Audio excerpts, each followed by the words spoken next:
हरिओम. भगवद्गीता बोध. योगदास श्री जय गणेश जोशी यांनी केलेले निरूपण. अध्याय 11. विश्वरूप दर्शन योग.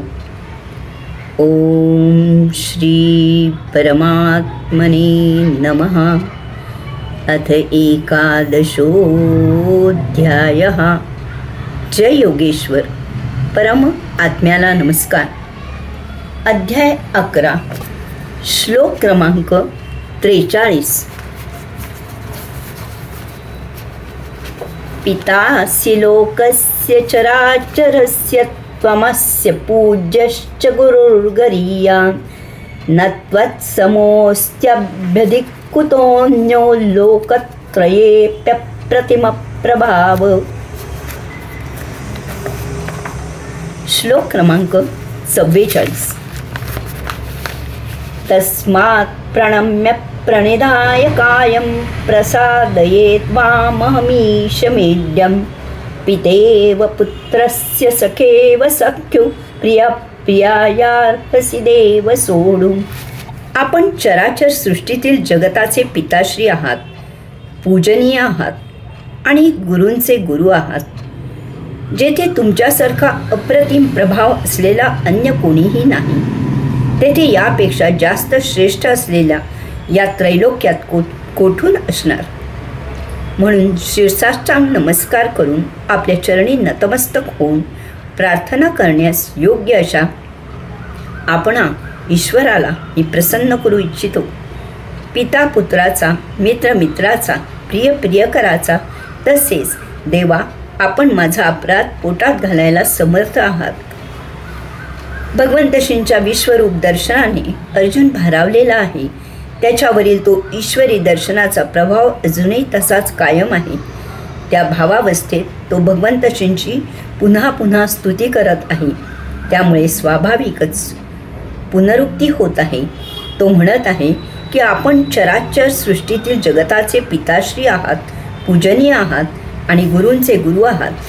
जेथे तुमच्यासारखा अप्रतिम प्रभाव असलेला अन्य कोणीही नाही, तेथे यापेक्षा जास्त श्रेष्ठ असलेला या त्रैलोक्यात कोठून असणार. आपण या विश्वात अनन्य साधारण आहात. याच भावावस्थेत तो भगवंत श्रींना शिरसाष्टांग नमस्कार घालत आहे. त्याच्याकडून गत आयुष्यात भगवंत श्रींच्या अपमानाचा जो प्रमाद झाला आहे त्याबद्दल तो क्षमा याचना करत आहे. भगवंत श्रींच्या विश्वदर्शनाने त्याला त्यांचे महान आणि विराट स्वरूप जाणवले आहे. त्यापुढे आपण एक अतिशूद्र जीव आहोत या भावनेने तो भगवंत श्रींची पुन्हा पुन्हा क्षमा मागत आहे. यासाठी तो 3 दृष्टांत देत आहे. 1. पिता पुत्राचा प्रमाद खपवून घेतो. तो आपल्या अपत्यावर रागवत नाही, कारण अपत्य अजाण असते, त्याला समजत नसते, ते मुद्दामून काही अपराध करत नाही. हा पित्याशी अपत्याच्या खेळण्याचाच एक भाग असतो. 2. मित्र एकमेकांची मैत्रीच्या नात्याने थट्टा मस्करी करतात, हास्य विनोद करतात, त्यात चेष्टा करतात. यात मान अपमान असे काहीही नसते. सर्व काही हसण्यावारी नेले जाते आणि तात्काळ विसरूनही केले जाते. 3. प्रियकर प्रेयसीची गंमत करतो. या गोष्टी गांभीर्याने घ्यायच्या नसतात. यात लटका अनुराग असतो. यामध्ये त्यांच्या प्रेमाची गोडी वाढत जाते.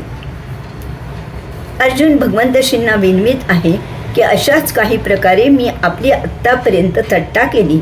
मला आपले सत्य स्वरूप माहीत नव्हते. तसे ते माहीत असते तर मी आपल्याशी असा नादानपणे वागलो नसतो. तरी ते सर्व मनावर न घेता झाल्या अपराधाची आपण मला क्षमा करा. देवा आपण माझा अपराध पोटात घालायला समर्थ आहात.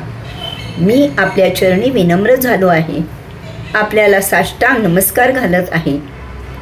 या साष्टांग नमस्कारची गोष्ट मोठी विलक्षण आहे. येथे एकाचे पाय आणि दुसऱ्याचे मस्तक एकमेकांना स्पर्श करतात. त्यांचा संयोग जुळून येतो. जर पाय मस्तकाला स्पर्श करील तर तो महान आणि अतिघोर अपमान असतो. परंतु जर मस्तक पायांना स्पर्श करील तर तो महान विनम्र सत्कार असतो. पाय मस्तकाला स्पर्श करणे म्हणजे त्याची पायाशी उभे राहायची लायकी नाही, परंतु मस्तक पायांना स्पर्श करणे म्हणजे येथून पुढे हे पाय जो मार्ग दाखवतील त्या मार्गाने या मस्तकाची, त्याच्या आतील बुद्धीची वाटचाल होईल. आजपासून आता या मस्तकाला स्वतंत्र वाट नाही. आता आपण दाखवाल तो मार्ग शिरसावंद्य आहे. याच तो परमेश्वराच्या, गुरुच्या आदरणीय, पूजनीय व्यक्तीच्या पायावर डोके ठेवण्याची पद्धत आहे. ही आपली खास हिंदुस्थानी रीत आहे. हरिओम.